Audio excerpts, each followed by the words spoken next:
Efesios capítulo 5, verso 18 al verso 20, dice la palabra con la bendición del Padre, del Hijo y del Espíritu Santo.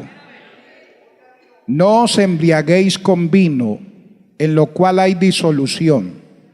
Antes bien, sé llenos del Espíritu, hablando entre vosotros con salmos, con himnos y cánticos espirituales, cantando y alabando al Señor en vuestros corazones, dando siempre gracias por todo al Dios y Padre, en el nombre de nuestro Señor Jesucristo.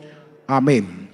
Padre que estás en los cielos, gracias por tu inmenso amor y tu misericordia al concedernos la oportunidad, la bendición, el privilegio de poder estar delante de ti.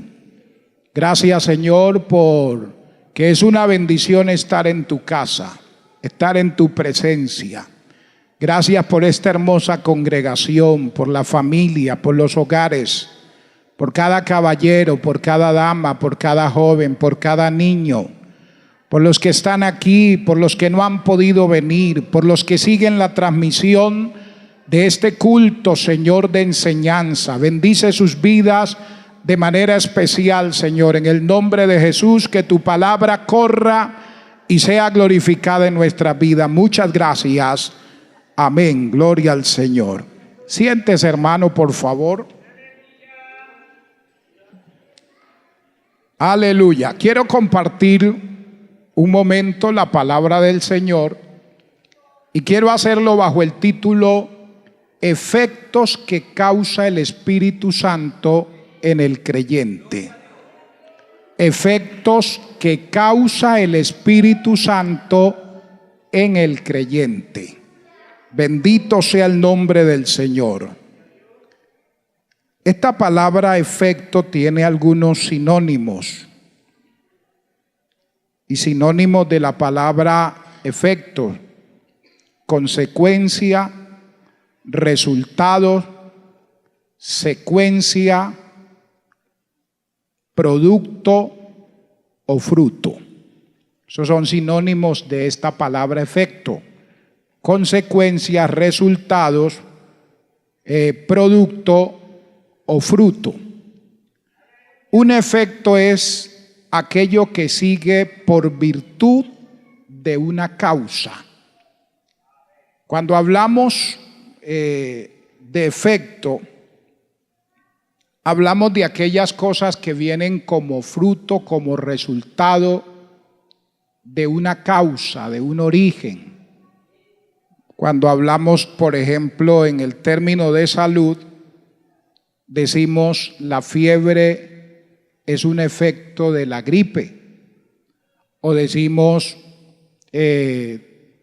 la fiebre es un efecto de tal infección. O sea, esa fiebre o esa gripe viene a convertirse como en ese efecto de esa causa que está proporcionando o está produciendo ese efecto. Bendito sea el nombre del Señor. Este pasaje que hemos leído nos habla de los efectos, de los resultados o de los frutos que causa la presencia del Espíritu Santo en la vida de un creyente. Porque cuando el Espíritu de Dios está en la vida de una persona, se notan frutos, hay esos efectos. No necesitamos ver al Espíritu de Dios, por decir, en la vida de una persona, pero podemos darnos cuenta que el Espíritu de Dios está en la persona por los frutos, por esos efectos, por esos resultados que se ven en la vida de la persona.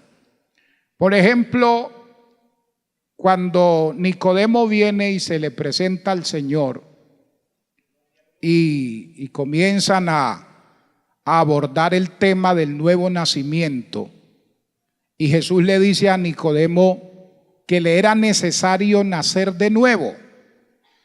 Y usted ya conoce la historia, comienza un diálogo bastante extenso con relación a ese tema, pero en el verso 7 y verso 8 del capítulo 3, usted ve que Jesús le dice a Nicodemo: lo que es nacido de la carne, carne es, pero lo que es nacido del Espíritu, Espíritu es.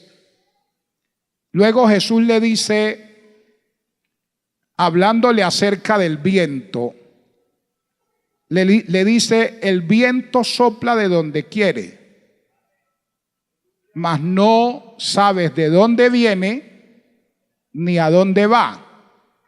Y luego le dice: así es todo aquel que es nacido del Espíritu. O sea, está hablándole y le está diciendo: usted no puede describir al viento, no puede decir el viento es amarillo, el viento es rojo, el viento es azul, pero usted sabe que el viento está ahí aunque usted no lo está viendo. Pero ¿por qué sabe que el viento está aunque usted no lo ve?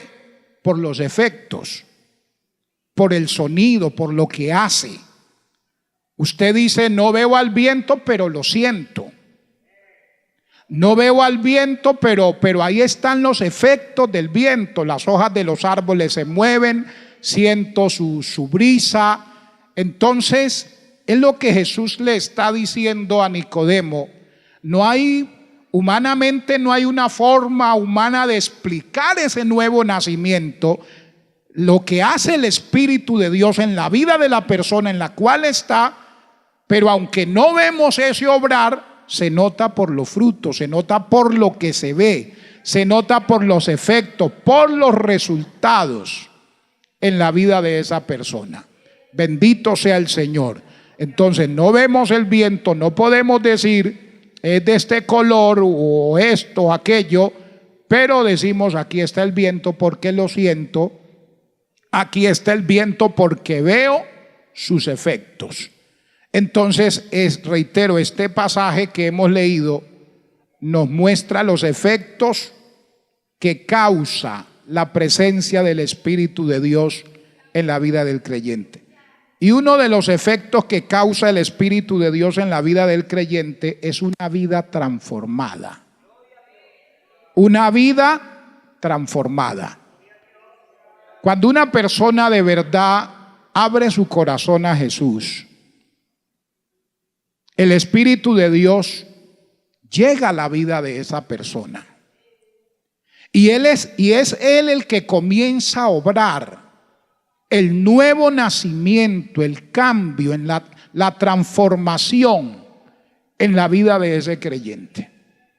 Cuando usted mira el proceso de la salvación de una persona, usted se da cuenta y mira cómo el Padre está presente, cómo el Hijo está presente y cómo el Espíritu Santo está presente, cumpliendo cada uno su función.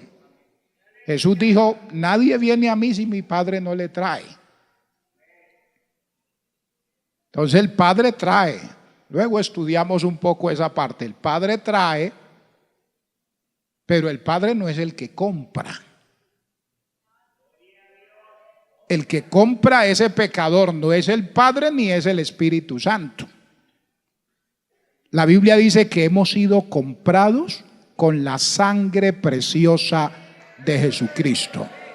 Entonces el Padre escoge y el Hijo compra.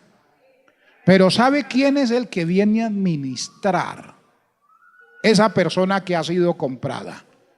El Espíritu de Dios.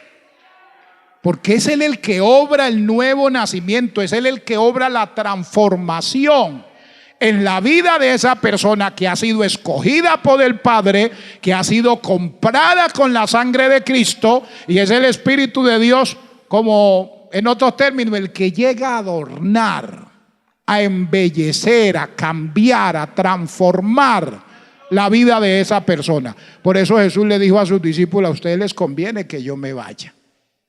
Porque cada uno en la redención del hombre cumple un papel muy importante, pero bueno, ese no es el tema en esta hora. Lo que estamos diciendo es que uno de los efectos que causa el Espíritu de Dios en la vida de una persona es una vida transformada. Mire el verso 8 y verso 9 de Efesios capítulo 5, que es nuestro texto base.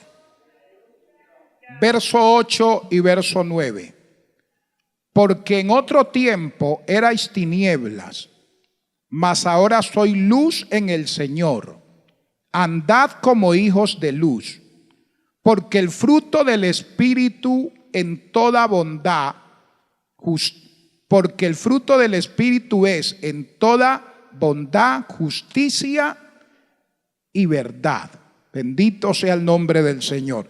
Entonces usted se da cuenta que uno de los efectos del Espíritu Santo en la vida de una persona es una vida transformada. Y la palabra transformar es convertir una cosa en otra. O sea, cuando una persona dice yo he sido transformado, está hablando no de una rehabilitación, porque el Señor no rehabilita, el Señor transforma. La Biblia no dice de modo que si alguno está en Cristo es rehabilitado. No, la Biblia dice de modo que si alguno está en Cristo, nueva criatura es. O sea, es como si pudiéramos parafrasear. De modo que si alguno está en Cristo es transformado. Y la palabra transformar es cambiar una cosa en otra. Por eso el apóstol les dice en este verso 8, porque en otro tiempo, cuando ustedes no conocían al Señor, ¿qué eran? Ustedes eran tinieblas. Pero ahora que lo han conocido y ahora que el Espíritu de Dios está en ustedes, dice, ahora soy luz en el Señor. O sea, aquí hay un cambio total. Hay una transformación de tiniebla a luz. Bendito sea el Señor. Gloria a Cristo. Mire que el Señor le dice al apóstol Pablo que él lo había escogido para que predicara el evangelio y que esa predicación del evangelio iba a causar unos efectos tremendos en la vida de la persona. Las personas iban a convertir de las tinieblas a la luz. Y le dice, y de la potestad de Satanás a Dios. Y le sigue hablando de lo que iba a suceder en la vida de esas personas que se acercaran al Señor. Pero mire que la parte final del verso 9 dice que esa vida transformada pasaría de una vida de maldad a una vida con unas características tremendas. Mire lo que dice el verso 9. Dice, porque el fruto del Espíritu es en toda, o sea, esta vida que era una vida de maldad y que ahora ha sido transformada por el Señor, deja de ser una vida de maldad. Y aquí menciona tres características muy hermosas que ahora adornan la vida de esa persona. Esa vida de maldad es transformada por una vida de bondad. Esa vida de maldad es transformada por una vida de justicia. Y esa vida de maldad es transformada por una vida de verdad. O sea, eso hace el Espíritu de Dios en la vida de la persona. Lo cambia, lo transforma. Bendito sea el nombre maravilloso del Señor. Otro efecto que causa el Espíritu Santo en la vida de una persona es que la vida de la persona queda bajo el control del Espíritu de Dios. O sea, cuando el Espíritu de Dios está en la vida de una persona, Él controla. Y por eso usted mira el término que el apóstol usa en el verso 18, Efesios 5:18, dice: no os embriaguéis con vino, en lo cual hay disolución. Antes bien, sed llenos del Espíritu. Usted sabe que en todas las escrituras se condena tajantemente la embriaguez, en cualquier sentido. Pero cuando el apóstol usa esta expresión o esta referencia, lo hace para referirse a esos cultos paganos y a esas ceremonias religiosas, reitero, paganas, que se celebraban en aquel tiempo y que contenían toda clase de orgías, de inmoralidades, y la embriaguez pues era como lo que abría el espacio. Ellos se emborrachaban, por decirlo así, y luego bajo esa influencia del alcohol, entonces entraban en sus famosas ceremonias y se cometían una cantidad de maldades, de pecados, de cosas inmundas. Y lamentablemente mucha gente que decía servir a Dios había caído también bajo esa fauce, bajo ese engaño. Y algunos estaban de pronto siendo afectados. ¿Será que sí? ¿Será que no? Y de hecho en 1 Corintios el apóstol Pablo habla del cuidado que hay que tener de no participar de la mesa del Señor y participar también de la mesa de los demonios, haciendo referencia a esas celebraciones, a esas cosas, a esas actividades que se llevaban a cabo en esas religiones paganas.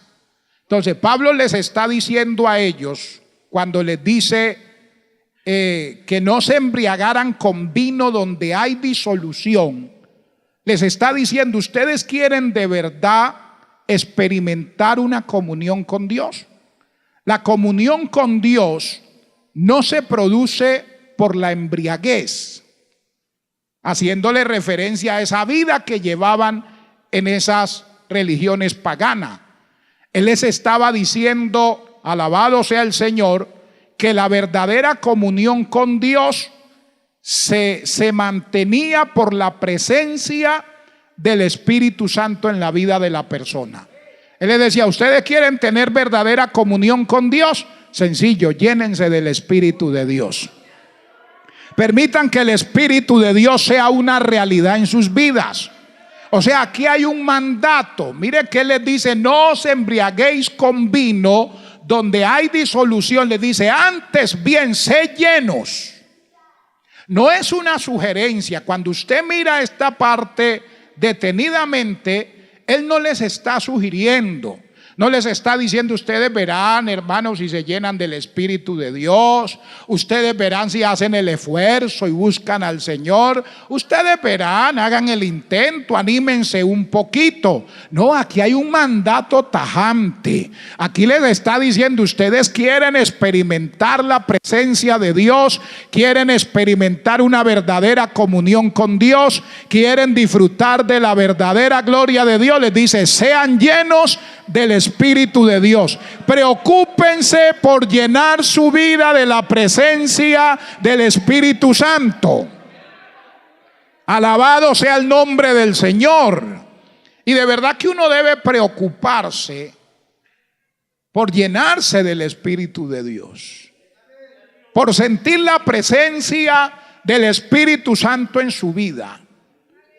Me acuerdo que ese era el clamor acuérdese, cuando nos convertimos, usted llegaba a la iglesia, hermano, y era un afán de la congregación por el bautismo del Espíritu Santo, por sentir al Espíritu de Dios en su vida. aún los que no habían sido bautizados, hablando de esa parte, pedían al Señor que los bautizara con el Espíritu Santo, y los que ya habían sido bautizados le decían: Señor, sígueme tocando, sígueme renovando, sigue ministrando mi vida.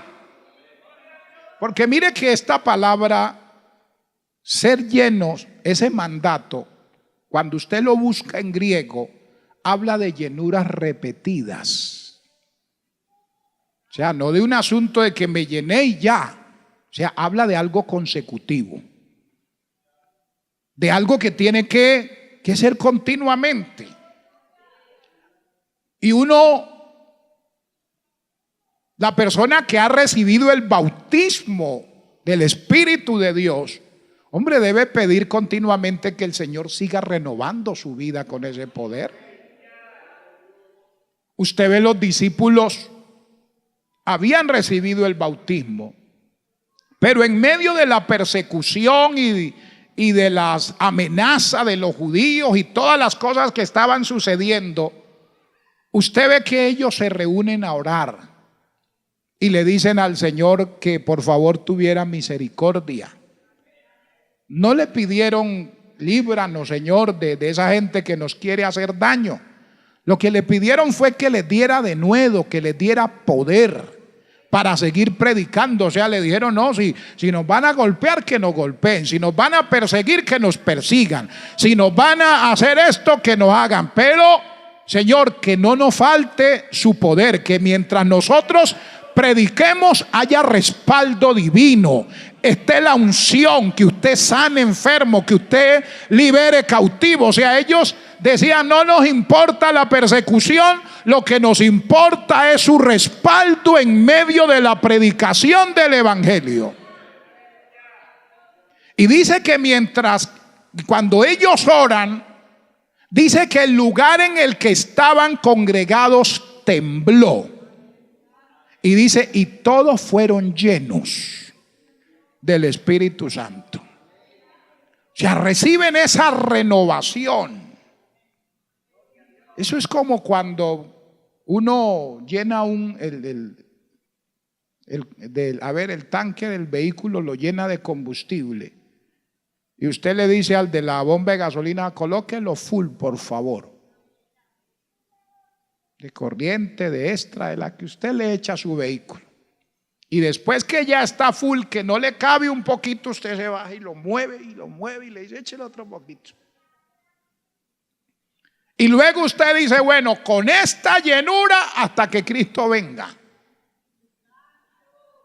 Y usted comienza a andar su vehículo, pero ahí está el indicador del combustible, que a veces no se mueve porque está muy lleno. Y usted prende el aire y usted va y viene y dice: uy, qué gasolina tan buena, ve, ahí va. Y va para una parte, va para otra, y ahí hasta que llegue el momento que ya ve usted que ya falta ya hay una rayita menos. Y ahí va el indicador del combustible diciéndole: ojo, que ya el tanque está en la mitad. Y le va diciendo: quedan 3 líneas o 4 líneas. Y llega el momento que le dice: bueno, ya estamos en 2 líneas, ya no es aconsejable que me cargue aquí a este nivel. Ya le está diciendo: estamos grave. Todavía me puedo mover un poco, pero ya es hora de que comience a llenarme otra vez. Y si uno no presta atención a la indicación que le da, llega el momento que usted se queda en media vía, se queda en cualquier lado sin combustible. Se le acabó el combustible. Nosotros necesitamos estarnos renovando en Dios, hermanos, porque sentimos la gloria de Dios, recibimos el poder, la bendición de Dios, pero la vida cristiana es una batalla, es una guerra. Aquí esta es una guerra de conflicto. Todos los días batallamos, luchamos con problemas de toda índole. Problemas familiares, problemas económicos, problemas de salud. Bueno, mejor dicho, si comenzamos a investigar, a preguntar a los hermanos sus problemas, hermano, vamos a encontrar miles de problemas en este lugar. Y todas esas cosas afectan nos golpean, lo sentimos, porque somos seres humanos. Alabado sea el Señor. Y a veces todas estas cosas afectan también mi vida espiritual, pueden afectar mi fe, pueden afectar mi relación con Dios, pueden afectar en mí ese deseo de congregarme, ese deseo de estar en la casa de Dios, ese deseo de buscar a Dios. Ahí es donde nosotros necesitamos una renovación, ser renovados, decirle al Señor: Señor, aunque yo hablo en lengua, aunque yo danzo, aunque yo brinco, aunque yo salto, pero usted sabe que me estoy muriendo por dentro, que no tengo comunión, que no tengo vida espiritual, que voy a la iglesia por no perder la costumbre, que oro, pero ya no siento libertad para hacerlo, no siento el fluir del Espíritu de Dios en mi vida. Alabado sea el Señor, porque uno puede hacer cosas porque uno sabe hacerlas. Yo puedo pararme a predicar aquí porque puedo organizar un bosquejo y predicarlo, pero eso no quiere decir que esté en comunión. Yo puedo pararme aquí y cantar y ponerlos a cantar a todos ustedes, pero eso no quiere decir que yo esté en comunión con Dios. Yo puedo hacer muchas cosas porque ya sé hacerlas, ya sé cómo mover esto, ya sé cómo mover aquello, ya sé cómo hacer lo uno y lo otro, pero puedo haber perdido la eficacia, puedo haber perdido el entusiasmo de las cosas. Nos puede pasar lo del siervo que estaba con Eliseo cortando los árboles. Y estaba lo más de contento trabajando y trabajando, cuando en uno de esos momentos el hierro del hacha salió a volar y se cayó. Quedó el hombre con el palo. ¿Sabía cómo tumbar un árbol? Claro que sí. ¿Sabía cómo usar el hacha? Claro que sí. ¿Sabía cómo hacer las cosas? Claro que sí. Él lo sabía, pero había perdido la parte eficaz. Había perdido esa parte que era la que causaba el efecto, la que hacía que el árbol fuera cortado y pudiera caer. Entonces usted y yo podemos hacer muchas cosas porque ya sabemos cómo se hacen, pero ¿de verdad estamos sintiendo lo que hacemos? Alabado sea Dios. Y es cuando uno está en esos momentos, aleluya, cuando uno tiene que volverse a Dios, uno es consciente de su condición y decirle: Señor, en mi oración personal no tengo que decirlo que todos me escuchen, que no. Ahí es cuando el Señor dice: entre su aposento, abra la puerta y allá cerradito, donde nadie lo vea, donde nadie le vaya a decir: ay, véalo, eso que se da de santo, eso que lo da de consagrado, porque hay cosas que usted no puede decirla delante de todo mundo. Por eso está la cámara secreta. Hay lugar donde usted puede orar con libertad y gritar y amén, va a animar a otros, pero hay cosas que aquí no las diga, porque lo envolvemos en un costal y lo sacamos afuera, hermano.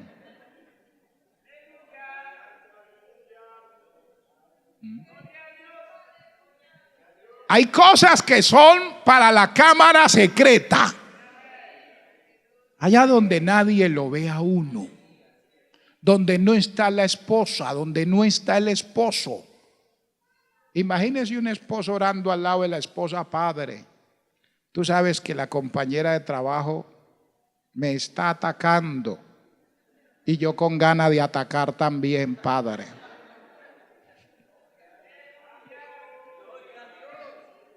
Le aseguro que ese fue el último ataque que usted hizo, porque la que está al lado lo acabó.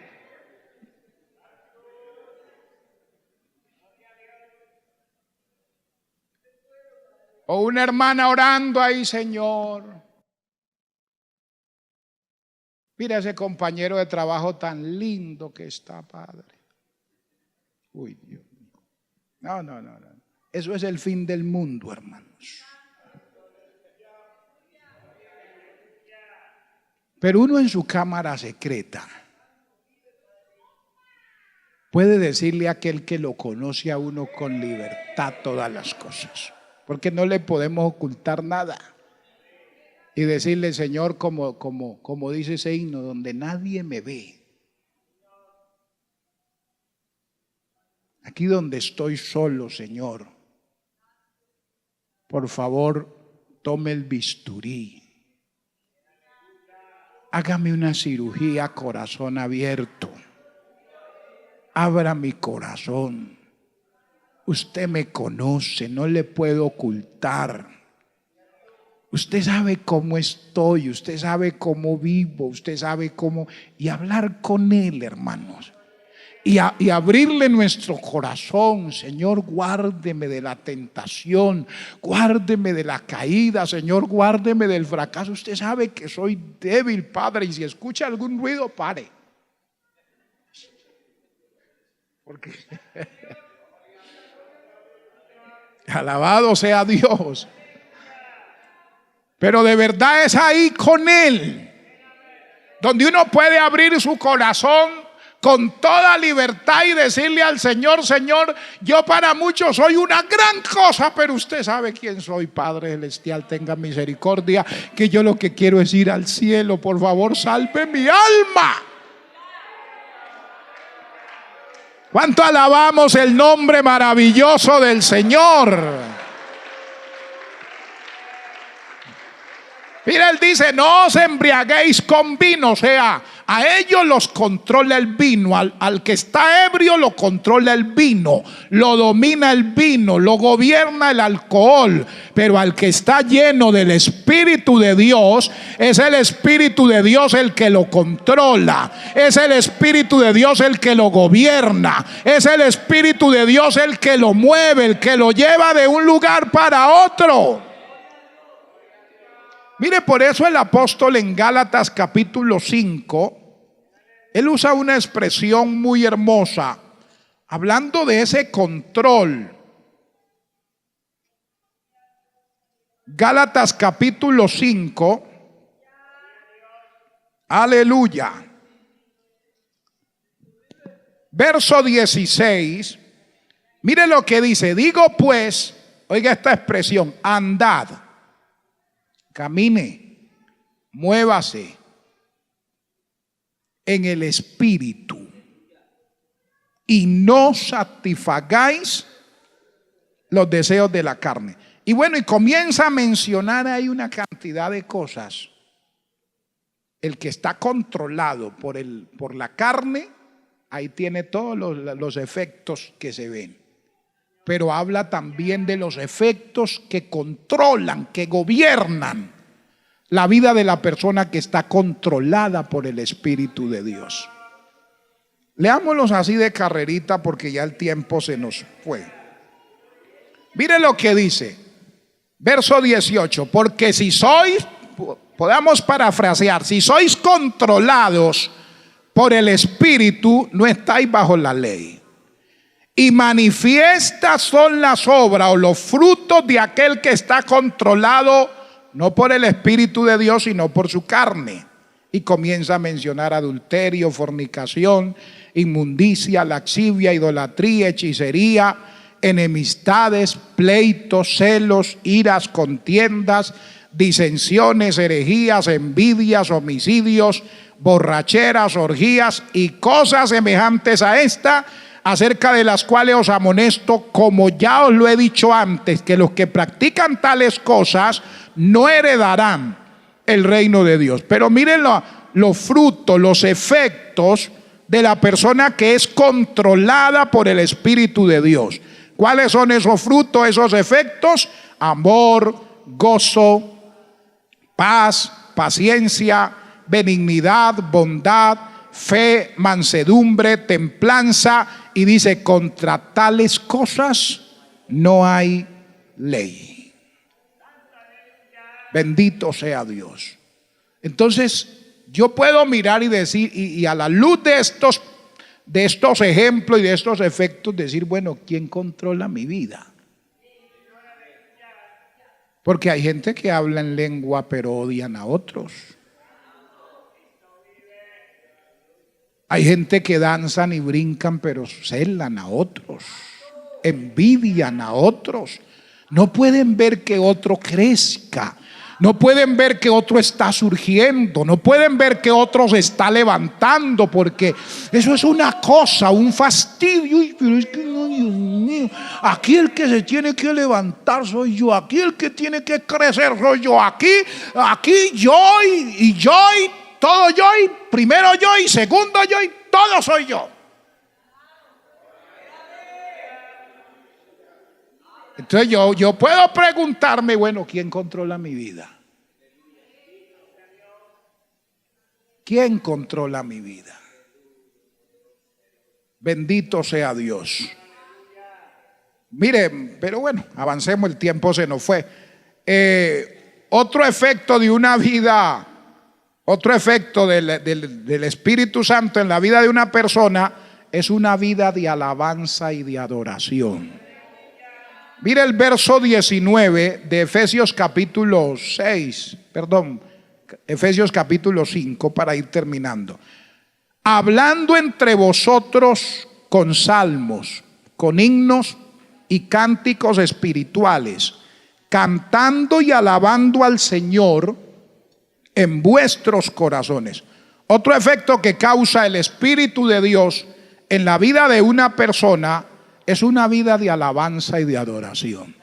La persona llena del Espíritu Santo ama el alabar y ama el adorar a Dios.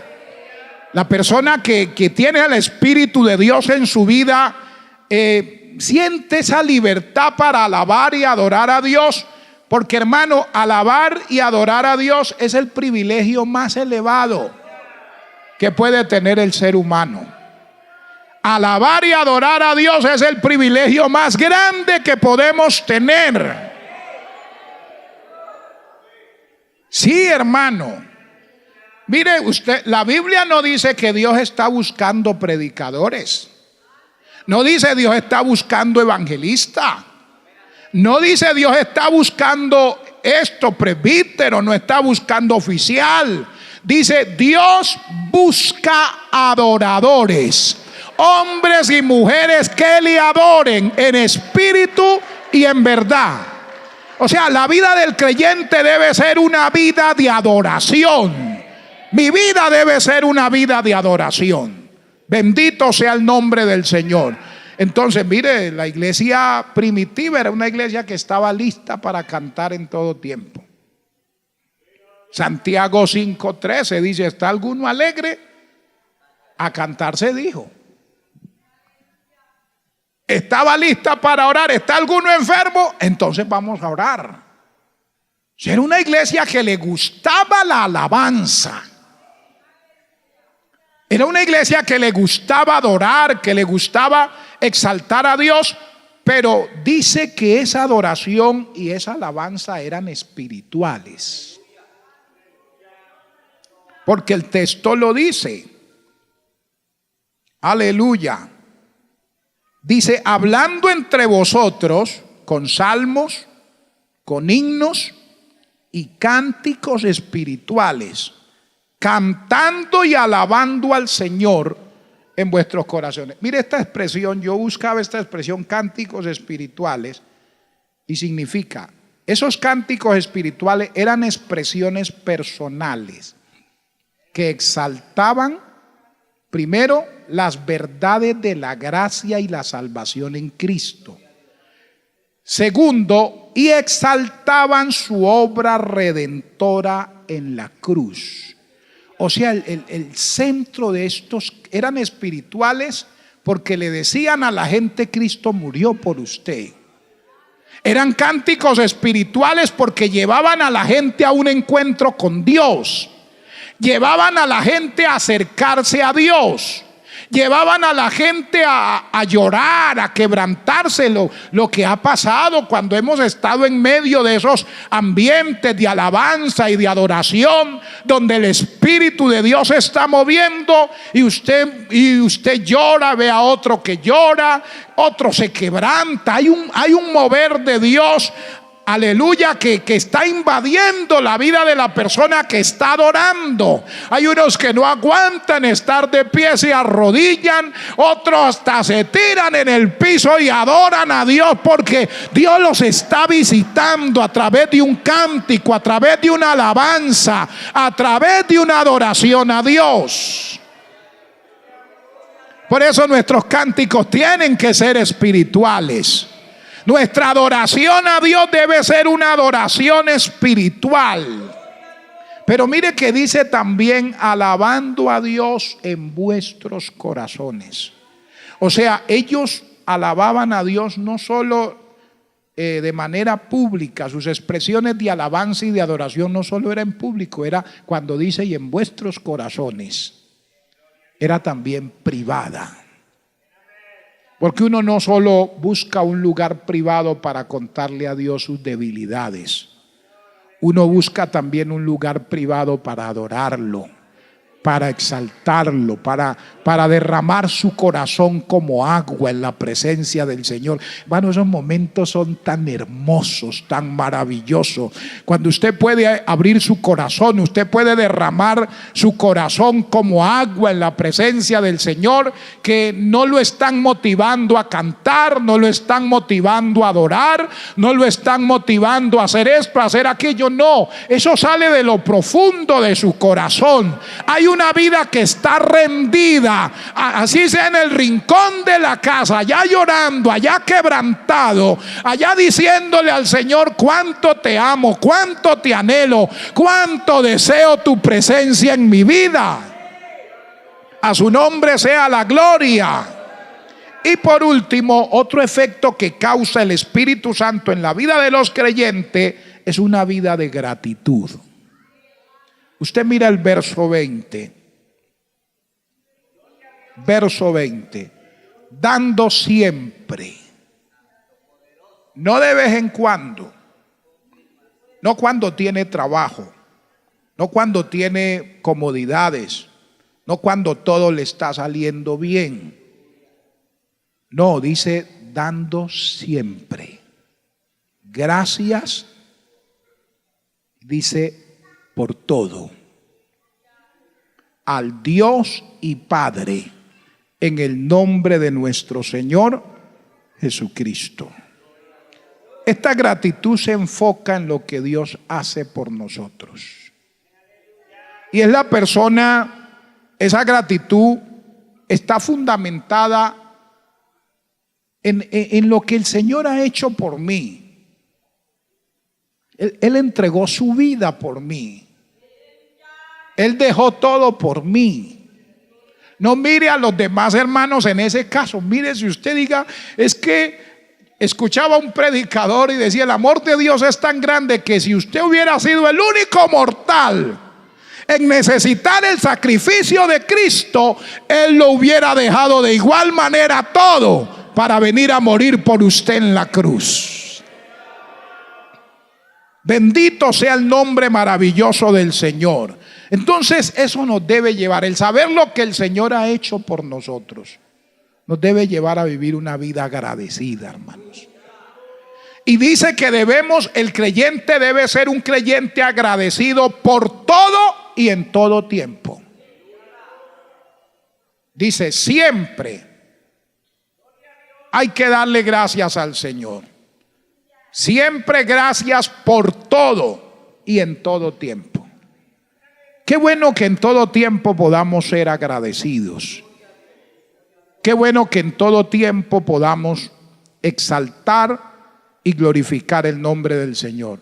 Mire, Dios espera que todos los que recibimos o los que hemos recibido sus bendiciones seamos agradecidos.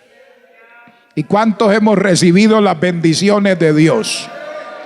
Dios espera que usted y yo seamos siempre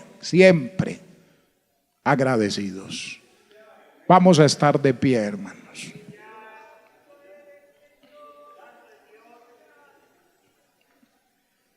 La presencia del Espíritu de Dios es indispensable en la vida de todo hijo de Dios, en la vida de todo creyente. Necesitamos al Espíritu de Dios en nuestra vida siempre. Por eso el mandato urgente del apóstol Pablo es ser llenos del Espíritu.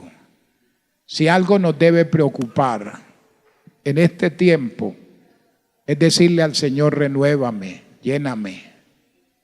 Que podamos volver a esos clamores de hace años, cuando en los templos usted escuchaba ese clamor intenso: Señor, lléname. El que no había sido bautizado, pidiendo el bautismo del Espíritu Santo. El que había sido lleno, pidiéndole al Señor: renueva siempre mi vida. Que podamos volver a ser esos creyentes que no nos conformábamos, que buscábamos a Dios hasta poderlo sentir otra vez.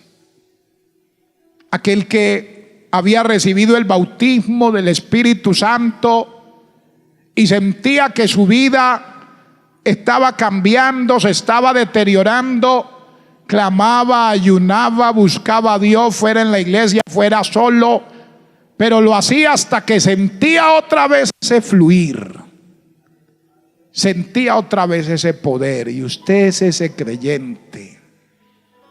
Estoy hablando con una iglesia que conoce a Dios, con mujeres y hombres en este lugar que saben qué es sentir los ríos de agua viva correr por su ser interior, que saben qué es temblar bajo la manifestación del Espíritu Santo, que saben qué es sentir el Espíritu de Dios revolucionando todo su ser. Es tiempo de volver a buscar a Dios y de volver a anhelar esa manifestación del Espíritu Santo en nuestra vida. ¿Qué sería de la iglesia sin el Espíritu Santo? Nada podemos hacer, nada que valga la pena para el reino de los cielos podemos hacer sin la presencia del Espíritu de Dios. Usted y yo podemos hacer muchas cosas, pero para hacer cosas de valor eterno que valgan la pena para el reino de Dios, necesitamos al Espíritu de Dios. Amaquisamaya. Andarabasova quisamaya, Padre. Oh, aleluya.